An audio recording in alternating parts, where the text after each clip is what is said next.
ನಮಸ್ಕಾರ. ನಮ್ಮ ಧನುರ್ಮಾಸ ಸತ್ಸಂಗದ 8ನೇ ದಿನಕ್ಕೆ ಸ್ವಾಗತ. ಲಕ್ಷ್ಮೀನಾಥ ಸಮಾರಂಭಾಂ ನಾಥಯಾಮುನ ಮಧ್ಯಮಾಂ ಅಸ್ಮದಾಚಾರ್ಯ ಪರ್ಯಂತಾಂ ವಂದೇ ಗುರುಪರಂಪರಾಂ. ಯೋ ನಿತ್ಯಮಚ್ಯುತ ಪದಾಂಬುಜಯುಗ್ಮ ರುಗ್ಮ ವ್ಯಾಮೋಹತಸ್ತದಿತರಾಣಿ ತೃಣಾಯ ಮೇನೆ ಅಸ್ಮದ್ಗುರೋರ್ಭಗವತೋಸ್ಯ ದಯೈಕ ಸಿಂಧೋಃ ರಾಮಾನುಜಸ್ಯ ಚರಣೌ ಶರಣಂ ಪ್ರಪದ್ಯೆ. आपदामपहर्तारं दातारं सर्वसम्पदां लोकाभिरामं श्रीरामं भूयो भूयो नमाम्यहम्.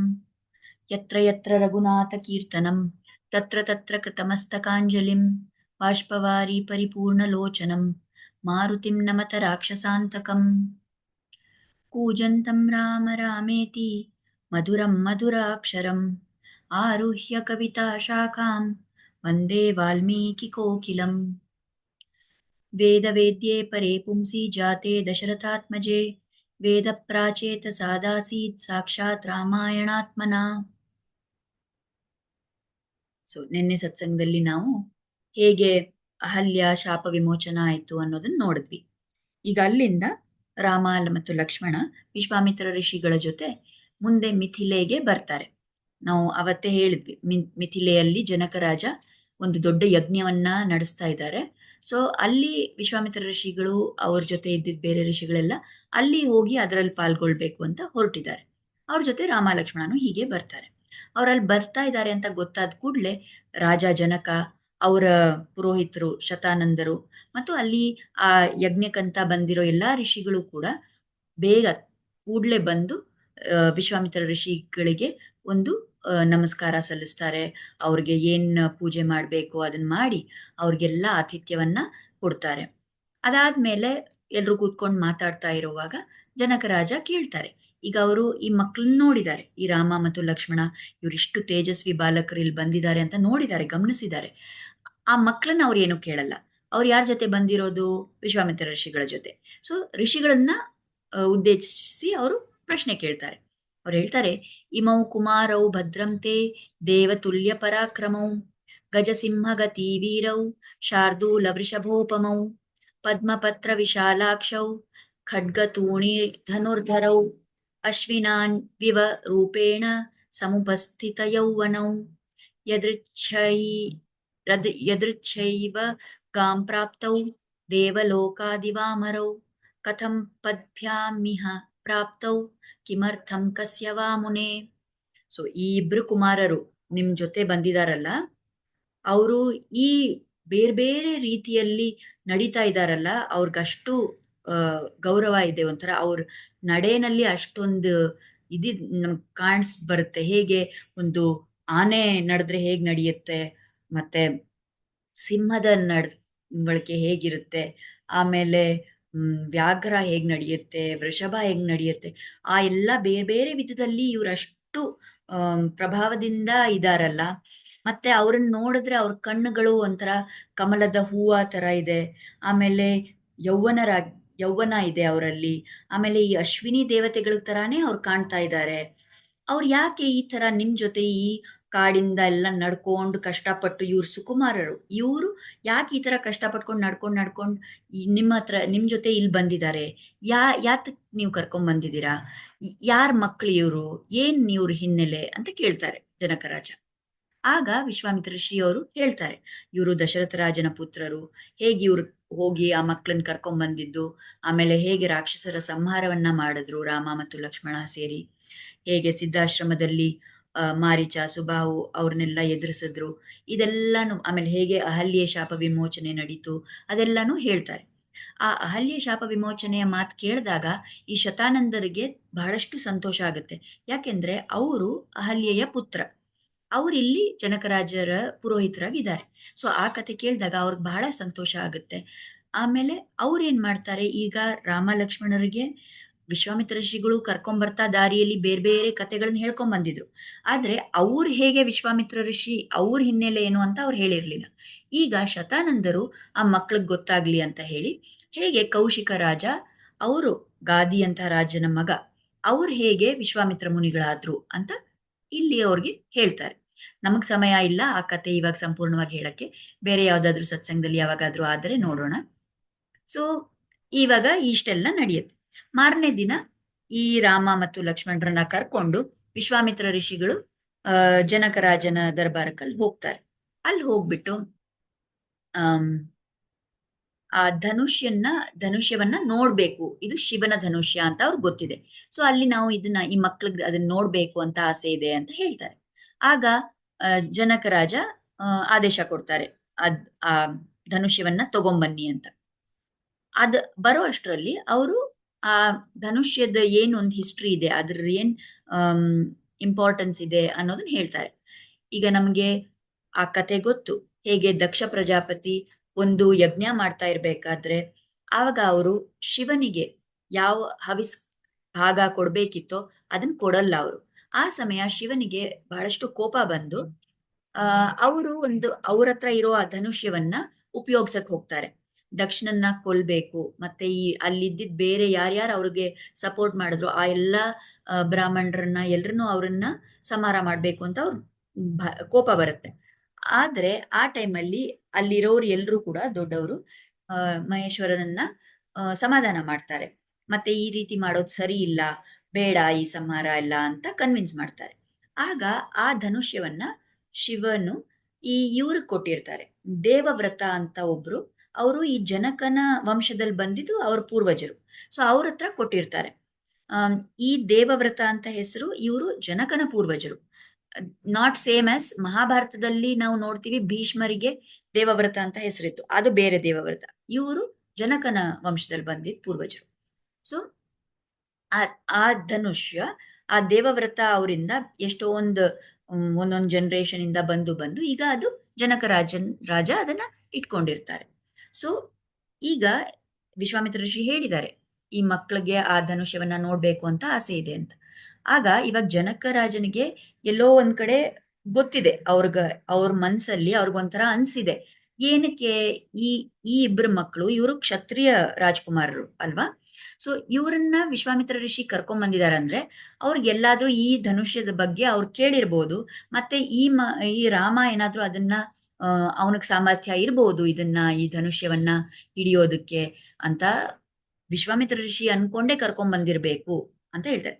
ಆದ್ರೆ ಜನಕರಾಜನಿಗೆ ಗೊತ್ತಿಲ್ಲ ರಾಮನಲ್ಲಿ ಕ್ಷಮತೆ ಇದೆಯಾ ಇಲ್ವಾ ಅಂತ ಅಲ್ವಾ. ಆಗ ಅವ್ರು ಅದಕ್ಕೆ ಹೇಳ್ತಾರೆ, ಸರಿ ಆ ಧನುಷ್ಯ ತಗೊಂಡ್ಬರ್ತಾರೆ ನಮ್ ಜನ.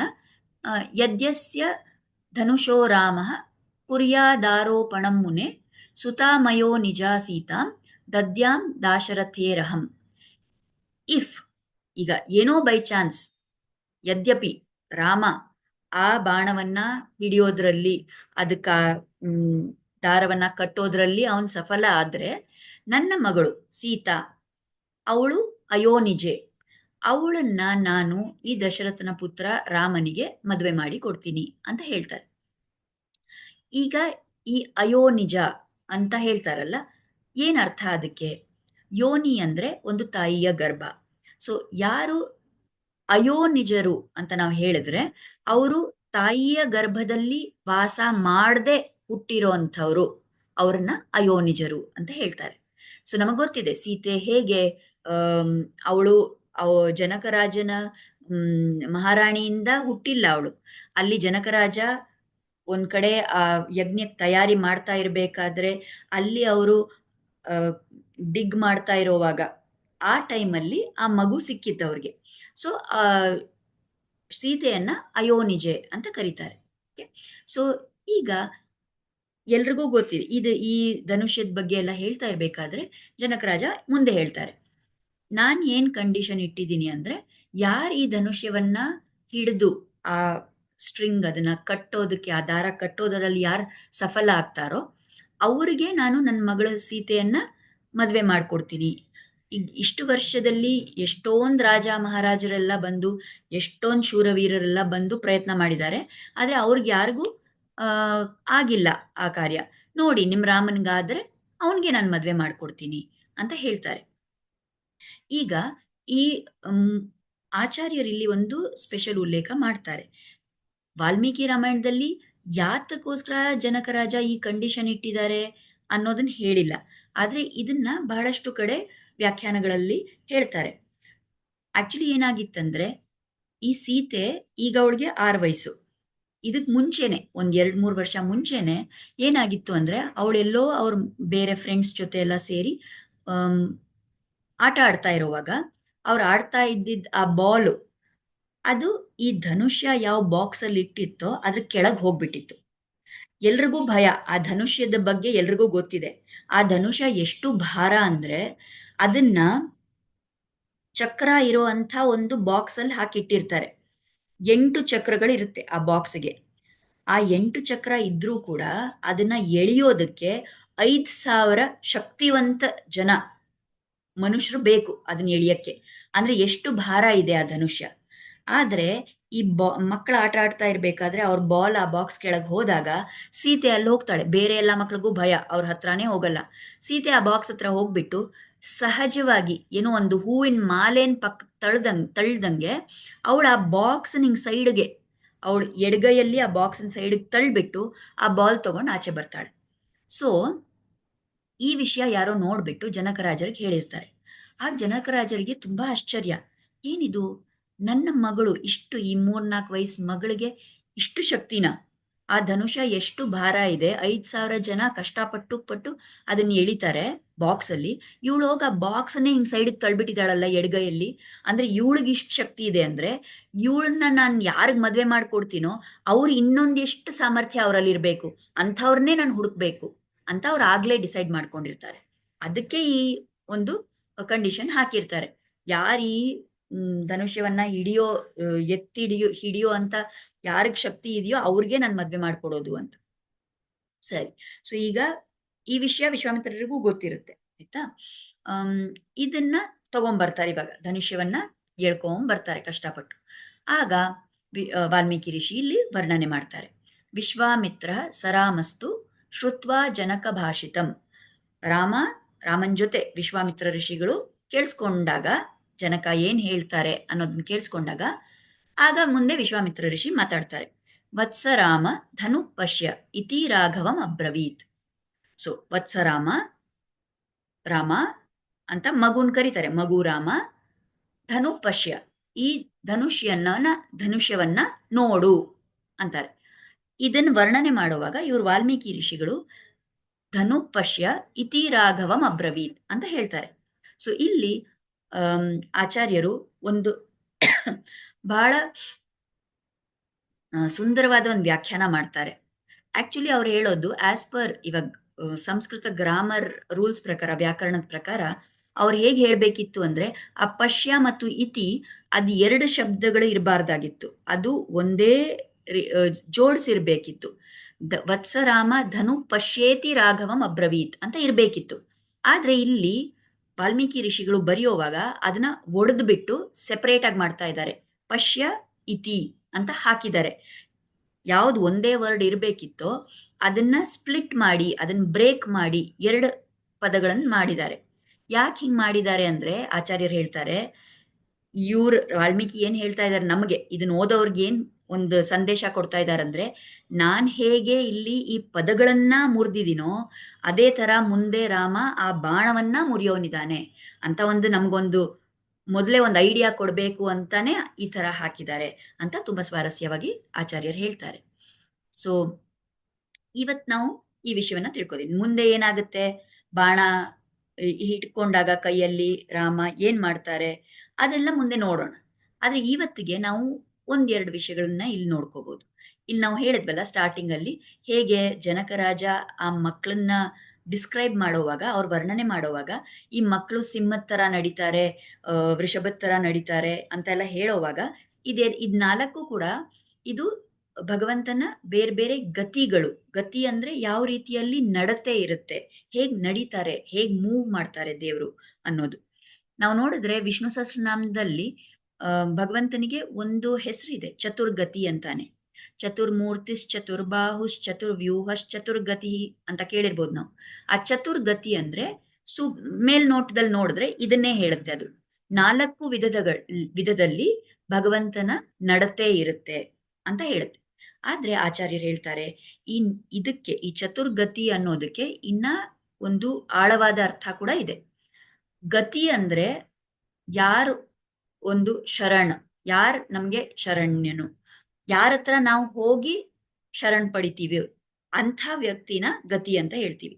ಅಥವಾ ಏನು ನಾವು ಏನ್ ನಾವು ಏನು ಒಂದು ಪಡಿಬೇಕು, ನಾವು ಯಾವುದನ್ನ ಒಂದು ಅಚೀವ್ ಮಾಡಬೇಕು, ಅದೇನ್ ನಮ್ಗೆ ಒಂದು ಗೋಲ್ ಇದೆ, ಅದನ್ನು ಗತಿ ಅಂತ ಹೇಳ್ತಾರೆ.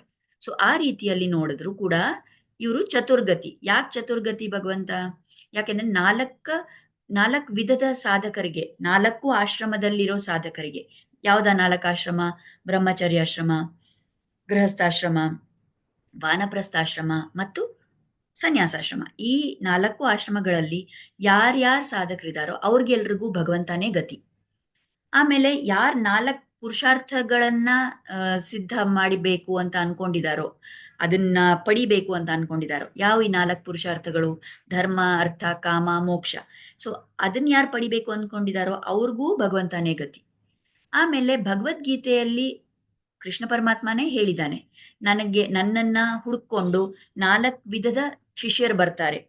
ಆರ್ತ, ಅರ್ಥಾರ್ಥಿ, ಜ್ಞಾನಿ ಮತ್ತು ಜಿಜ್ಞಾಸು. ಸೊ ಆರ್ತರು ಅಂದ್ರೆ ಯಾರು? ಯಾರು ಕಷ್ಟದಲ್ಲಿದ್ದಾರೆ, ಯಾರಿಗೆ ಅವ್ರ ಕಷ್ಟ ನಿವಾರಣೆ ಆಗ್ಬೇಕೋ ಅಂಥವರು ಭಗವಂತನ್ ಹುಡುಕ್ತಾರೆ. ಅರ್ಥಾರ್ಥಿ, ಯಾರಿಗ ಏನೋ ಒಂದು ಲಾಭ ಸಿಗ್ಬೇಕು, ಈ ಲೌಕಿಕ ಪ್ರಪಂಚದಲ್ಲಿ ಅವ್ರಿಗೇನೋ ಒಂದು ಮೆಟೀರಿಯಲ್ ಆಗಿ ಏನೋ ಒಂದು ಬೆನಿಫಿಟ್ ಬೇಕು, ಅಂಥವರು ಭಗವಂತನ ಹತ್ರ ಹೋಗ್ತಾರೆ. ಜಿಜ್ಞಾಸು ಅಂದ್ರೆ ಯಾರಿಗೆ ಒಂದು ಕುತೂಹಲ ಇದೆ, ಇವಾಗ ನಾನು ಯಾಕೆ ಹುಟ್ಟಿದ್ದೀನಿ, ನನ್ನ ಜನ್ಮದ ಕಾರಣ ಏನು, ನಾನು ಏನ್ ಪಡಿಬೇಕು, ಯಾತಕ್ಕೋಸ್ಕರ ನನ್ಗಿದೆಲ್ಲ ಕೊಟ್ಟಿದ್ದಾರೆ, ಈ ಜನ್ಮ ಯಾಕೆ ಸಿಕ್ಕಿದೆ ಅಂತ ಎಲ್ಲ ಒಂದು ಕುತೂಹಲ ಇರುತ್ತೆ ನೋಡಿ, ಅವ್ರು ಜಿಜ್ಞಾಸು. 4ನೇದಾಗಿ ಜ್ಞಾನಿಗಳು, ಯಾರಿಗೆ ಆತ್ಮಸ್ವರೂಪ, ಪರಮಾತ್ಮ ಸ್ವರೂಪ ಇದೆಲ್ಲ ತಿಳಿದಿದೆ, ಯಾರು ಭಗವಂತನಲ್ಲಿ ಭಕ್ತಿ ಇಟ್ಟು ನಾನು ಆತ್ಮ, ನನ್ನ ಉದ್ದೇಶ ಮೋಕ್ಷಕ್ಕೆ ಹೋಗೋದು, ಈ ಜನ್ಮ ಸಿಕ್ಕಿರುವಾಗ ನಾನು ಅದನ್ನ ಉಪಯೋಗಿಸ್ಕೊಂಡು ಭಗವಂತನನ್ನ ಪಡಿಬೇಕು ಅಂತ ಯಾರು ಅನ್ಕೋತಾರೆ, ಅವರು ಜ್ಞಾನಿಗಳು. ಸೊ ಈ 4 ವಿಧದ ಶಿಷ್ಯರಿಗೂ, ಯಾರು ಭಗವಂತನ ಹುಡ್ಕೊಂಡ್ ಬರ್ತಾರೆ, ಇವ್ರಿಗೂ ಕೂಡ ಗತಿ ಭಗವಂತಾನೆ. ಸೊ 4 ವಿಧದ ಶಿಷ್ಯರಂದ್ರೆ ಚತುರ್ಗತಿ. ಅದರಿಂದಾನು ಹಂಗೆ ಹೇಳಿರ್ಬೋದು. ಇದು ನಮ್ಮ ಆಚಾರ್ಯರೆಲ್ಲ ಹೇಳ್ತಾರೆ. ಈಗ ನಾವು ಈಗ ಮೇಲ್ನೋಟದ ಮೀನಿಂಗು ಚತುರ್ಗತಿ ಅಂದ್ರೆ 4 ವಿಧದಲ್ಲಿ ಭಗವಂತ ನಡೀತಾರೆ ಅಂತ ಹೇಳಿದ್ರೆ ನಾವು ಈಗಲೂ ಕೂಡ ಅದನ್ನ ಕಾಣ್ಬೋದು. ಹೇಗೆ? ನಮ್ಮ ಕಣ್ಮುಂದೆ ದೇವ್ರು ಸಾಕ್ಷಾತ್ ನಡೆಯಲ್ಲ, ಆದ್ರೆ ನೀವು ನೋಡಿರ್ಬೋದು ನಮ್ಮ ಸ್ಪೆಷಲಿ ಸೌತ್ ಇಂಡಿಯಾನಲ್ಲಿ ಯಾವ ವಿಷ್ಣು ದೇವಸ್ಥಾನಗಳು ಇದೆಯೋ ಆ ಎಲ್ಲ ದೇವಸ್ಥಾನದಲ್ಲಿ ಉತ್ಸವಗಳು ನಡೀತೆ ಅಲ್ಲ. ಆಗ ಆ ಉತ್ಸವಗಳಲ್ಲಿ ನಾವು ನೋಡ್ತೀವಿ ಹೇಗೆ ಭಗವಂತನನ್ನ ಮೆರವಣಿಗೆ ತರ ತಗೊಂಬರ್ತಾರೆ ಆ ದೇವಸ್ಥಾನದ ಪ್ರಾಕಾರದ ಒಳಗೆ, ಇಲ್ಲ ಸ್ವಲ್ಪ ಡಿಸ್ಟೆನ್ಸ್, ಸ್ವಲ್ಪ ದೂರ ಎಲ್ಲೋ ಇಲ್ಲಿ ತನಕ ಅಲ್ಲಿ ತನಕ ಅಂತ ಹೋಗಿ ಬರ್ತಾರೆ. ಆವಾಗ ಅಲ್ಲಿ ಈ ಉತ್ಸವ ಮೂರ್ತಿಯನ್ನ ಆ ಭಾರ ಹಿಡಿದುಕೊಂಡು ಆ ಪ್ಲಾಟ್ಫಾರ್ಮ್ ತರ ಏನಿರುತ್ತಲ್ಲ, ಪಲ್ಲಕ್ ತರ, ಅದನ್ನ ಇಟ್ಕೊಂಡು ಸೇವಕರು ಹೋಗ್ತಾ ಇರ್ತಾರೆ. ಆಗ ಈ ವಿಧದಲ್ಲಿ ಆ ನಡತೆ ಒಂದೊಂದ್ಸರಿ ಅವ್ರು ಇಮಿಟೇಟ್ ಮಾಡ್ತಾರೆ. ಸಿಂಹಗತಿಯಲ್ಲಿ ನಡೆಸ್ತಾರೆ ದೇವ್ರನ್ನ, ಅಥವಾ ಗಜಗತಿಯಲ್ಲಿ ನಡೀತಾರೆ, ಆ ರೀತಿಯಲ್ಲಿ ಇರುತ್ತೆ. ಇದು ಸ್ಪೆಷಲಿ ಶ್ರೀರಂಗಂ ದೇವಸ್ಥಾನದಲ್ಲಿ ಅಥವಾ ಚೆನ್ನೈಯಲ್ಲಿರೋ ಪಾರ್ಥಸಾರಥಿ, ತಿರುವಳ್ಳಿಕೇಣಿನಲ್ಲಿ ಪಾರ್ಥಸಾರಥಿ ದೇವಸ್ಥಾನದಲ್ಲೆಲ್ಲ ತುಂಬಾ ಕಂಡು ಬರುತ್ತೆ ಈ ತರ ಒಂದು ಮೂವ್ಮೆಂಟ್. ದೇವರನ್ನ ಆ ರೀತಿಯಲ್ಲಿ ಇದ್ ಮಾಡ್ತಾರೆ. ಈ ಯಾರು ಸೇವಕರು, ಇವರು ಭಕ್ತರು ಈ ಸೇವೆಯನ್ನು ಮಾಡ್ತಾರಲ್ಲ, ಭಗವಂತನನ್ನ ತನ್ನ ತೋಳ್ ಮೇಲೆ ಹಿಂಗ್ ಹಿಡ್ಕೊಂಡು ನಡ್ಸ್ಕೊಂಡು ಹೋಗೋದನ್ನ, ಆ ಪಲ್ಲಕ್ಕನ್ನ, ಅವರನ್ನ ಶ್ರೀಪಾದ ತಾಂಗಿಗಳ್ ಅಂತ ಹೇಳ್ತಾರೆ ತಮಿಳಲ್ಲಿ. ತಾಂಗರ್ದು ಅಂದ್ರೆ ಹಿಡಿಯೋದು, ಭಾರ ಹಿಡಿಯೋದು ಅಂತ. ಶ್ರೀಪಾದ ಅಂದ್ರೆ ಭಗವಂತನ ಪಾದಕೆಗಳು.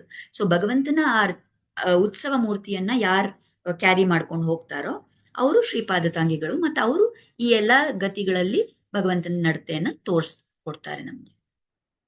ಇನ್ನ ಒಂದೇ ಒಂದು ವಿಷಯ ನಾವು ಏನ್ ಗಮನಿಸ್ಬೇಕಂದ್ರೆ, ಈಗ ಈ ಶ್ಲೋಕದಲ್ಲಿ ನಾವು ನೋಡಿದ್ವಿ, ವಿಶ್ವಾಮಿತ್ರರು ಹೇಳ್ತಾರೆ ವತ್ಸ ರಾಮ ಧನು ಪಶ್ಯ ಅಂತ. ಅವರು ರಾಮ ಅಂತ ಯಾಕೆ ಸ್ಪೆಸಿಫೈ ಮಾಡ್ತಾರೆ? ಯಾಕಂದ್ರೆ ಅವ್ರು ವತ್ಸ ಅಂದಾಗ, ಮಗು ಅಂದಾಗ ಅಲ್ಲಿ ಲಕ್ಷ್ಮಣ ಕೂಡ ಇದ್ದಾನೆ. ಈಗ ವಿಶ್ವಾಮಿತ್ರನ ಉದ್ದೇಶ ಏನು? ಯಾರು ನೋಡ್ಬೇಕು ಆ ಧನುಷ್ಯವನ್ನ? ಲಕ್ಷ್ಮಣ ಬೇಕಾಗಿಲ್ಲ, ಅಲ್ಲಿ ರಾಮ ನೋಡ್ಬೇಕು. ಸೊ ರಾಮ ಅಂತಾರೆ, ವತ್ಸ ರಾಮ ಅಂತ ಹೇಳ್ತಾರೆ. ಮತ್ತು ಧನು ಪಶ್ಯ ಅಂದ್ರೆ ನಾವು ನೋಡಿದ್ರೆ ಏನಂತೀರಾ, ಲಿಟ್ರಲ್ ಆಗಿ ನೋಡಿದ್ರೆ ಮೀನಿಂಗು ಧನು ಪಶ್ಯ ಅಂದ್ರೆ ಧನುಷ್ಯವನ್ನ ನೋಡು ಅಂತ. ಆದ್ರೆ ಉದ್ದೇಶ ಏನಿದೆ ಇವಾಗ ವಿಶ್ವಾಮಿತ್ರ ಋಷಿಗಳದ್ದು? ರಾಮ ಸುಮ್ನೆ ನಿಂತ್ಕೊಂಡು ಧನುಷ್ಯವನ್ನ ನೋಡ್ಬಿಟ್ಟು ವಾಪಸ್ ಬರ್ಬೇಕಾ, ಇಲ್ಲ ಏನೋ ಮಾಡ್ಬೇಕಾ? ಅಲ್ಲಿ ಏನ್ ಅವಶ್ಯಕ ಇದೆಯೋ ಅದನ್ನ ಮಾಡು ಅಂತ ಹೇಳ್ತಾ ಇದ್ದಾರೆ ಅವರು ಇಂಡೈರೆಕ್ಟ್ ಆಗಿ. ಸೊ ನಾಳೆ ನಾವು ಸತ್ಸಂಗದಲ್ಲಿ ನೋಡೋಣ ರಾಮ ಆಕ್ಚುಲಿ ಏನ್ ಮಾಡ್ತಾರೆ, ಮುಂದೆ ಏನ್ ನಡೆಯುತ್ತೆ ಅನ್ನೋದನ್ನ ನಾಳೆ ನೋಡೋಣ. ಈಗ ಸದ್ಯಕ್ಕೆ ನಮ್ಗೆ ಇಷ್ಟೆಲ್ಲ ತಿಳ್ಕೊಳಕ್ ಒಂದು ಅವಕಾಶ ಸಿಕ್ತು ಅಂತ ಶ್ರೀರಾಮ ಮತ್ತು ಗುರುಗಳ ಚರಣಗಳಲ್ಲಿ ನಮ್ಮ ಕೃತಜ್ಞತೆಯನ್ನ ಸಲ್ಲಿಸೋಣ. ಅವರು ಆಶೀರ್ವಾದ, ಅವರ ಅನುಗ್ರಹ ನಮ್ಮೇಲ್ ಸದಾ ಇರ್ಲಿ ಅಂತ ಪ್ರಾರ್ಥಿಸ್ಕೊಳ್ಳೋಣ. ಮಂಗಳಂ ಕೋಸಲೇಂದ್ರಾಯ ಮಹನೀಯ ಗುಣಾಬ್ಧಯೇ ಚಕ್ರವರ್ತಿ ತನೂಜಾಯ ಸಾರ್ವಭೌಮಾಯ ಮಂಗಳಂ. ವೇದ ವೇದಾಂತ ವೇದ್ಯಾಯ ಮೇಘಶ್ಯಾಮಲಮೂರ್ತಯೇ ಪುಂಸಾಂ ಮೋಹನ ರೂಪಾಯ ಪುಣ್ಯಶ್ಲೋಕಾಯ ಮಂಗಳಂ. ಪಿತೃಭಕ್ತಾಯ ಸತತಂ ಭ್ರಾತೃಭಿಃ ಸಹ ಸೀತಯಾ ನಂದಿತಾಖಿಲ ಲೋಕಾಯ ರಾಮಭದ್ರಾಯ ಮಂಗಳಂ. ಶ್ರೀಮತೆ ರಘುವೀರಾಯ ಸೇತುಲಂಘಿತ ಸಿಂಧವೇ ಜಿತರಾಕ್ಷಸರಾಜಾಯ ರಣಧೀರಾಯ ಮಂಗಳಂ. ಮಂಗಳಾಶಾಸನಪರೈರ್ ಮದಾಚಾರ್ಯ ಪುರೋಗಮೈಃ ಸರ್ವೈಶ್ಚ ಪೂರ್ವೈರಾಚಾರ್ಯೈಃ ಸತ್ಕೃತಾಯಾಸ್ತು ಮಂಗಳಂ.